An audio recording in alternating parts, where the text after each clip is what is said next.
नमस्कार, मी वासुदेव सत्रे, ज्योतिष आणि वास्तुशास्त्र तज्ञ। आपण आजचं पंचांग पाहूया। 13 जून 2024 ही इंग्रजी तारीख, ज्येष्ठ शुक्ल सप्तमी ही तिथी, वार गुरुवार, पूर्वा फाल्गुनी नक्षत्र, वज्रयोग। शुभयोग बघायचा झाला शुभ वेळ तर आजचा संपूर्ण दिवस जो आहे तो उत्तम दिवस आहे। तर ज्योतिष तत्वांग या कार्यक्रमात आपण बघूयात की वास्तुशास्त्रानुसार देवघर कसं असावं। देवघर अनेक लोक हॉलमध्ये करतात, कोणी बेडरूममध्ये करतात, ते तर फारच चुकीचं।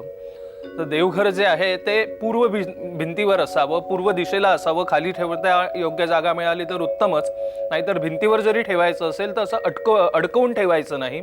खाली काहीतरी प्लायवूड, लाकडाचं काही किंवा काचेचं काहीतरी स्टँड करावं आणि त्यावर देवघर ठेवावं, असं टांगून ठेवू नये।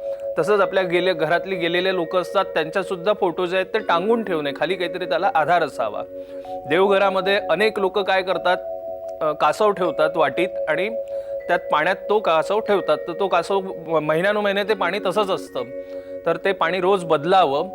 देवघरामध्ये कासव यासाठी असतो, तुम्ही कोणतीही आपली तीर्थस्थानं पाहाल तर तिथे बाहेर कासवाची मूर्ती असते, तर ती याच्यासाठी की तुम्ही काम, क्रोध, लोभ, मोह, मत्सर सगळं सोडून तुम्ही आज देवाच्या चरणी लीन व्हा, यासाठी तो कासव असतो।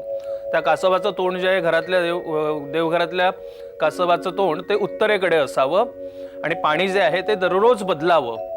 आणि अनेक लोक काय करतात, बेडरूममध्ये कासव ठेवतात। बेडरूममध्ये कासव ठेवला तर काम, क्रोध, मोह ते जर सगळं नष्ट होईल तर प्रजोत्पादन कसं होईल। तर बेडरूममध्ये सुद्धा कासव ठेवू नये, याप्रमाणे आपलं घरातलं देवघर असावं। तूर्तास थांबूया। नमस्कार।